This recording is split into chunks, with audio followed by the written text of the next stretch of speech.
Welcome back to Physics Forum. In today's video, we are going to discuss problem based on electrostatics in which multiple concepts on the concept of cavity inside a conductor will be discussed. This video is dedicated to JEE Advanced 2024 aspirants, and to understand all these concepts, watch this video till the end and don't forget to like, share and subscribe to my channel. So with this, let's get started. So let me first explain you the situation of the problem. तो यहाँ पर एक spherical conductor है जिसका radius 4r है और यहाँ पर एक इसमें स्फेरिकल कैविटी है जिसका रेडियस r है। इस स्फेयर का जो सेंटर है वो c है और इस कैविटी का जो सेंटर है वो o है। इसके बीच का डिस्टेंस 2r दिया हुआ है। कैविटी का जो रेडियस है वो r है और कैविटी के सेंटर पे एक पॉजिटिव चार्ज प्लस q रखा हुआ है और ये पॉइंट A यहाँ से r/2 के डिस्टेंस पे है। इस स्फीयर के बाहर एक दूसरा चार्ज है जिसका साइन और मैग्नीट्यूड दोनों सेम है, which is equal two plus q, जो कि इस स्फीयर के सेंटर से 5r के डिस्टेंस पे है। और यहाँ पर एक दूसरा पॉइंट है B जो कि सेंटर से 3r डिस्टेंस पे है। ये जो लाइन BC है और ये CD म्यूचुअली परपेंडिकुलर है। अब क्वेश्चन जो है यहाँ पर कि which of the following is by are correct, तो ये मल्टी करेक्ट क्वेश्चन है जिसमें एक से ज़्यादा आंसर सही हो सकता है। तो यहाँ पे फिर 4 ऑप्शंस है। पहला है कि magnitude of electric field due to induced charge on outer surface of conducting sphere at point C is Q divided by 100 pi epsilon nought r square. दूसरा ऑप्शन है electric potential at point B is 9Q by 80 pi epsilon nought r। तीसरा जो है option वो है electric field at point A is Q by pi epsilon nought r square.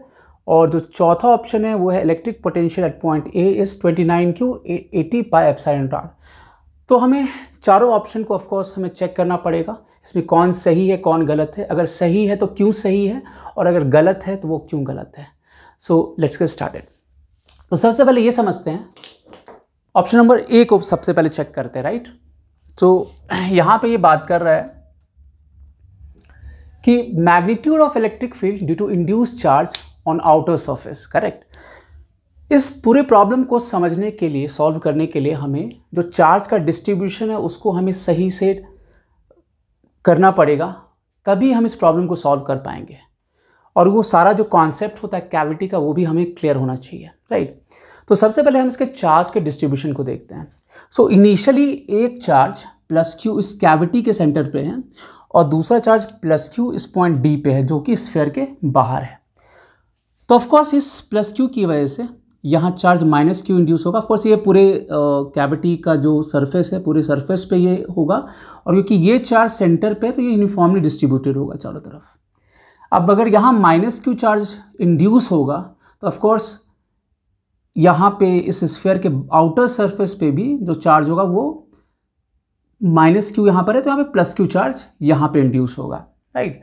और क्योंकि ये यूनिफॉर्म है तो यहाँ भी यूनिफॉर्म होगा। अच्छा, ये अलग बात है कि कैविटी के अंदर चाहे चार्ज यूनिफॉर्म डिस्ट्रीब्यूशन हो, अगर ये चार्ज सेंटर पे ना होकर कहीं और भी होता तो अंदर में तो नॉन यूनिफॉर्म होता बट बाहर में यूनिफॉर्म ही होता है। क्योंकि यहाँ कॉन्सेप्ट आता है शील्डिंग इफेक्ट का। जो मटेरियल होता है कंडक्टर का वो बेसिकली सेपरेट कर देता है इस कैविटी के अंदर जो भी रखा हुआ है उसको आउटर वर्ल्ड से, and this is vice versa true. तो यहाँ जो चार्ज रखा हुआ है वो बेसिकली उसका जो भी फील्ड होगा वो यहाँ नहीं पहुँच सकता है। जो भी फील्ड होगा वो बाहर ही रह जाएगा, अंदर नहीं पहुँच सकता। और यहाँ का जो फील्ड होगा अंदर कैविटी के अंदर जो चार्ज उसकी वजह से जो भी फील्ड होगा वो बाहर नहीं जा सकता है। ये जो कॉन्सेप्ट होता है इलेक्ट्रोस्टैटिक शील्डिंग का होता है। सो बाहर के चार्ज का कोई भी इफेक्ट कैविटी में नहीं होगा और कैविटी के अंदर जो चार्ज होगा उसका जो फील्ड लाइंस है वो बाहर नहीं जा सकता है। तो दोनों तरफ से बैरियर होता है, राइट। यहाँ का फील्ड लाइंस इसको क्रॉस नहीं कर सकता है जो मटेरियल है बॉडी का, कंडक्टर का, और यहाँ का जो फील्ड लाइन है अगेन वो इसको क्रॉस नहीं कर सकता है। तो बेसिकली ये जो आउटर वर्ल्ड है और यहाँ जो इनर वर्ल्ड है इस दोनों को सेपरेट करता है जो कंडक्टर का मटेरियल है, ठीक है। ये मेजर कॉन्सेप्ट है इसमें, राइट। तो यहाँ पर प्लस क्यू, यहाँ पे माइनस क्यू। ऑफकोर्स ये सेंटर पे तो यहाँ पे यूनिफॉर्म होगा और बाहर में तो यूनिफॉर्म होता ही है प्लस क्यू क्यू। और ये जो बाहर में चार्ज है प्लस क्यू, उसकी वजह से इंड्यूस चार्ज होगा, इसको माइनस क्यू आई हमने बोला है।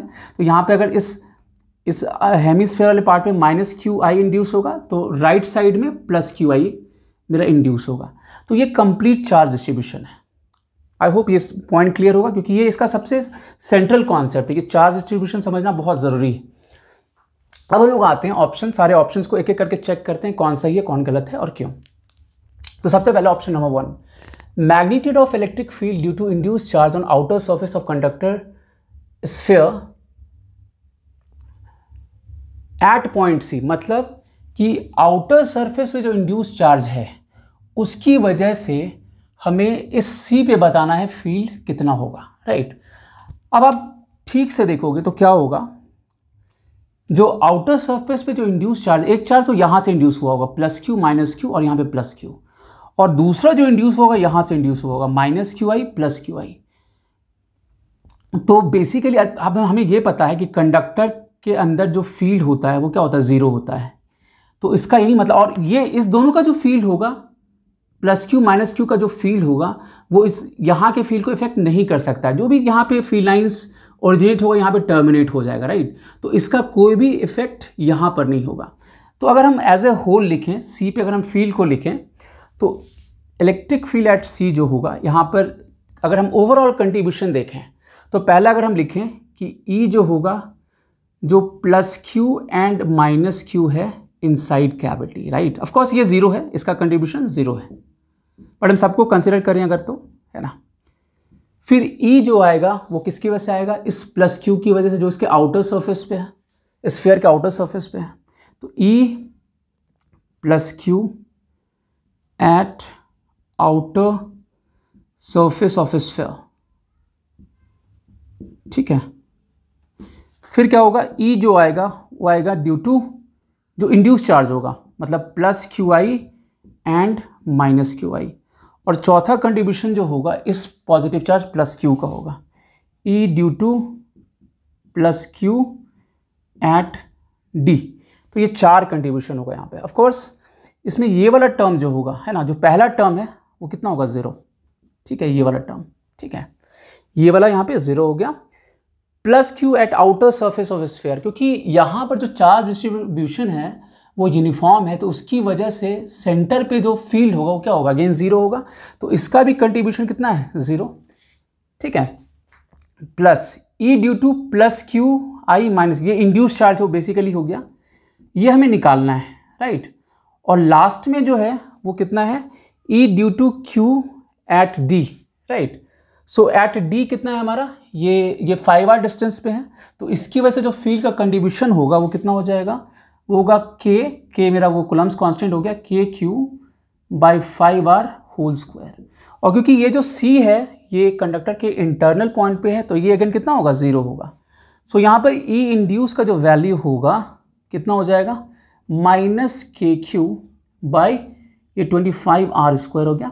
के का वैल्यू रख दें 1/4 पाई एप्सिलॉन नॉट, तो ये हो जाएगा minus Q by 100 pi epsilon nought r square. तो ऑफकोर्स इसका जो मैग्नीट्यूड होगा वो Q by 100 pi epsilon nought r square होगा। तो बेसिकली हो क्या रहा है ना कि इसकी वजह से जो फील्ड होगा ये राइटवर्ड आएगा और जो इंड्यूस चार्ज उसकी वजह से लेफ्टवर्ड आएगा, यहाँ का कोई कंट्रीब्यूशन नहीं है। तो ये जो लेफ्टवर्ड होगा इंड्यूस चार्ज की वजह से नेगेटिव चार्ज है, और यहाँ पे पॉजिटिव चार्ज है उसकी वजह से इंड्यूस चार्ज इधर फील्ड जो आएगा इस तरफ आएगा, लेफ्ट हैंड साइड में आएगा, और इसकी वजह से राइट हैंड साइड में जाएगा, दोनों एक दूसरे को कैंसिल आउट कर लेगा। तो हम इफेक्टिवली क्या कहेंगे कि जो इंड्यूस चार्ज की वजह से जो फील्ड का मैग्नीट्यूड होगा वो कितना होगा, Q by 100 pi epsilon nought r square. तो ये ऑप्शन नंबर ए तो सही दिख रहा है, राइट। अब बी पे आते हैं। बी पे अगर देखा जाए तो electric potential at point B पूछा जा रहा है, राइट। अब क्योंकि ये कंडक्टर का इनसाइड पॉइंट है तो यहाँ पर हर एक पॉइंट जो होगा वो इक्विपोटेंशियल पॉइंट होता है, राइट, जिसका पोटेंशियल सेम होता है। तो अगर हम बी का पोटेंशियल मेरे से पूछा गया है तो हम ऐसा भी कह सकते हैं कि बी का जितना पोटेंशियल है उतना सी का पोटेंशियल होगा। अब ये चीज़ सोचने वाली बात है, ये खुद से सोचना है। यहाँ पे डेलिबरेटली बी का पॉइंट पूछा गया है, ना कि सी का पूछा गया है। तो ये हमें सोचना है कि बी और सी का पॉइंट जो होगा दोनों सेम होगा। सी हमने क्यों पिक किया, क्योंकि सी जो वो सिमेट्रिकल पॉइंट है, स्पेशली ये जो क्यू इंड्यूस आप देख रहे हो इसके रेस्पेक्ट में सी क्या होगा, सिमेट्रिकल पॉइंट होगा। तो यहाँ भी अगर हम पोटेंशियल लिखें V B equal to V C, यहाँ भी जो कंट्रीब्यूशन होगा किसका किसका होगा, तो वी अगर बोलेंगे अगेन क्या लिखेंगे हम, जो plus q and minus q है इन कैविटी, ठीक है। ऑफ कोर्स इसका कंट्रीब्यूशन जीरो होगा क्योंकि बाहर इसकी वजह से हमारा फील्ड भी जीरो था, तो इसकी वजह से कोई चेंज नहीं होगा यहाँ का पोटेंशियल, राइट। फिर क्या होगा, वी आएगा जो हमारा प्लस क्यू है eight outer surface of sphere, है ना, जो हम लोग बात करें इसकी बात कर रहे हैं, राइट, इसकी बात कर रहे हैं। फिर आएगा v ड्यू टू जो प्लस क्यू आई हो एंड माइनस क्यू आई, जो इंड्यूस चार्ज है, राइट। और जो लास्ट होगा वो कौन सा आ जाएगा, वो ये आएगा v जो होगा plus Q at point D, right. तो अगर देखें ठीक से तो इसका कोई भी इफेक्ट नहीं होगा, तो अगेन ये जीरो हो गया क्योंकि इसका फील्ड भी जीरो हो रहा था, तो पोटेंशियल का भी इसमें कंट्रीब्यूशन जीरो ही होगा।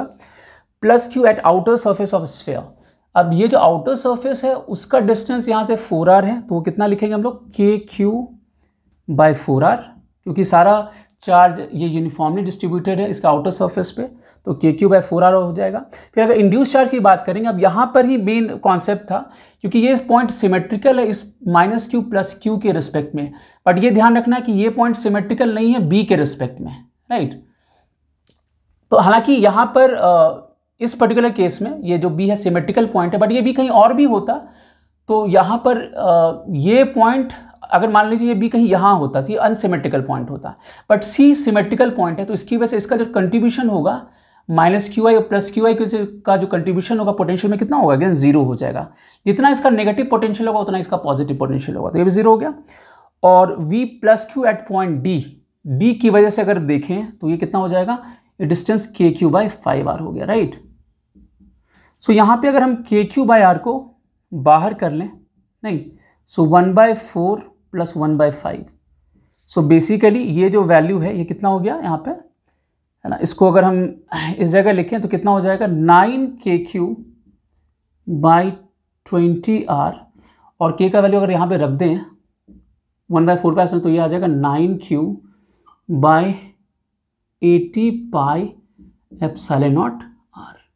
तो हमारा जो सेकेंड ऑप्शन है ये भी सही है। अब हम लोग चेक करेंगे थर्ड ऑप्शन को, तो हम लोग थर्ड ऑप्शन को देखते हैं, है ना। थर्ड ऑप्शन में बेसिकली हमें इलेक्ट्रिक फील्ड बताना है at point A. Third option बताना आसान है क्योंकि हम लोग सिंपली गॉस लॉ से इसको बता सकते हैं वैल्यू क्या होगा, राइट। तो ये आसान है, इजीली आप प्रेडिक्ट कर सकते हो कि ए पे कितना होगा। तो ए पे अगर आप देखो तो ए यहाँ से r/2 डिस्टेंस पे है, सिंपली यहाँ पे गॉसियन सरफेस लेना है। एक आप स्फेरिकल गॉसियन सरफेस लोगे तो बता सकते हो, तो सी पार्ट क्या होगा, ई इंटू, और जो रेडियस है वो 4 पाई r/2 का होल स्क्वायर है क्योंकि ये r/2 डिस्टेंस पे है, और जो चार्ज इंक्लोज है वो क्यू ही होगा। यहाँ पे जो गॉसियन सरफेस होगा जो चार्ज इंक्लोज के अंदर प्लस क्यू ही है, सो क्यू बाई एप्सिलॉन नॉट। तो ये कितना हो जाएगा, E into 4 pi r² by 4 Q by epsilon not. तो ये 4 कैंसिल आउट हो गया, तो ये का value Q by pi epsilon not r² है, ठीक है। तो मेरा थर्ड पार्ट भी सही हो गया। अब जो लास्ट पार्ट है कि हमें ए पे पोटेंशियल चाहिए, ये जो r/2 डिस्टेंस है यहाँ पे पोटेंशियल चाहिए, ठीक है। तो अब यहाँ पे अगर हमें सोचना है, ये एक्चुअली इस पूरे क्वेश्चन का सबसे बेस्ट पार्ट है जहाँ पे हमें थोड़ा अलग तरीके से सोचना पड़ेगा। हमें यहाँ का पोटेंशियल चाहिए और हमें यहाँ का पोटेंशियल पता है क्योंकि ये कंडक्टर का सरफेस है, तो जितना पोटेंशियल सी का होगा उतना बी का होगा, उतना ही यहाँ जो इसका सरफेस है, इनर जो सरफेस है वहाँ का भी पोटेंशियल सेम होगा, राइट। तो अगर हम ए से सरफेस की तरफ मूव करें तो हमें फील्ड का पैटर्न पता है, हमें पता है जो डेल्टा वी होता है वो क्या होता है, -E.dr होता है, राइट। तो अगर हम उस इंटीग्रल को यूज़ करें तो मेरे लिए ए का पोटेंशियल बताना आसान होगा क्योंकि हमें फील्ड का पैटर्न पता है, राइट। तो इस चीज़ को delta we equal to -E.dr के कॉन्सेप्ट को यूज़ करते हुए हम ए का पोटेंशियल बता सकते हैं, राइट। तो यहाँ पर हम लोग क्या लिखेंगे, जो हमारा फोर्थ पार्ट है डी, तो यहाँ पे डेल्टा वी जो होगा क्या होगा, -E.dr होगा, है ना, E dot D R initial से फाइनल। सो यहाँ पे जो अगर डेल्टा वी की बात करेंगे तो हम लोग कैसे मूव करते हैं, हम फील्ड के डायरेक्शन में ही मूव करते हैं। इधर अगर फील्ड देखा जाए तो उसका जो फील्ड है वो रेडियली आउटवर्ड होगा, तो हम ए से सरफेस की तरफ मूव करते हैं, यहाँ पे मूव करते हैं।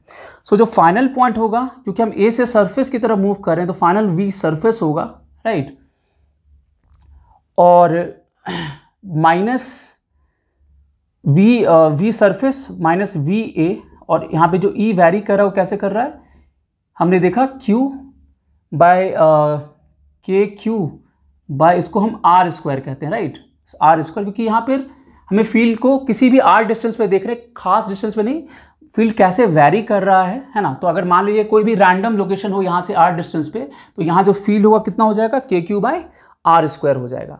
और इसको इंटीग्रेट कहाँ से कहाँ तक करेंगे, ये हम लोग करेंगे ए से लेके सरफेस तक। तो ए का जो पोजीशन है, क्योंकि हम ए से सरफेस की तरफ मूव कर रहे हैं, तो ये r/2 से आर तक वेरी करेगा, नहीं। अच्छा, वी सरफेस जो है, वी सरफेस ऑलरेडी हम निकाल चुके हैं कि जितना पॉइंट बी का होगा उतना ही सरफेस का भी होगा, राइट। तो ये कितना है, 9q by 80 pi epsilon nought r. तो 9q by 80 pi epsilon nought r minus V A जो हमें निकालना है, और यहाँ पर ये वैल्यू रख दें। और यहाँ पर देखिए, क्योंकि हम ए से सरफेस की तरफ मूव कर रहे हैं, तो इसमें जो ई होगा और जो डी आर होगा दोनों पैरेलल होगा, तो सिंपली हमने ई डी आर यूज़ कर लिया है, ई डी आर यूज़ कर लिया। cos 0 बेसिकली यहाँ पे हिडन है, cos 0 उसी के डायरेक्शन में मूव कर रहे हैं, फील्ड के डायरेक्शन में मूव कर रहे हैं, तो cos 0 यहाँ पे 1 हो गया, राइट। तो यहाँ पे माइनस के क्यू और ये माइनस 1/r हो गया, कहाँ से कहाँ तक, ये हुआ r/2 से लेके r तक, ठीक है। So 9q by 80 pi epsilon nought r minus V A, ये के क्यू है ना, और ये माइनस माइनस पॉजिटिव हो गया, सिंपली ये 1/r होगा, तो आप 1/r माइनस 1/r/2 कर सकते हो, राइट। ये 2 ऊपर चला जाएगा, तो 9q by 80 pi epsilon nought r minus V A, और ये हो जाएगा, ये ऊपर जाएगा तो माइनस के क्यू बाय आर हो गया, राइट। मतलब हो गया कि माइनस ये basically Q by minus Q by 4 pi epsilon nought r हो गया। सो वी ए करेंगे तो कितना होगा, 9q by 80 pi epsilon nought r plus Q by 4 pi epsilon nought r. So into 20 कर लो, 20 कर लो, तो यहाँ पे कितना हो जाएगा, 29q by 80 pi epsilon nought r. तो जो ऑप्शन नंबर डी है वो भी सही है। तो इसका जो करेक्ट आंसर है वो क्या है, ए बी सी डी, चारों ही ऑप्शंस यहाँ पे करेक्ट हैं। So that's all for this video. I hope you must have enjoyed this video thoroughly. In next video, I will again come up with such an interesting question. Till then, take care. Goodbye.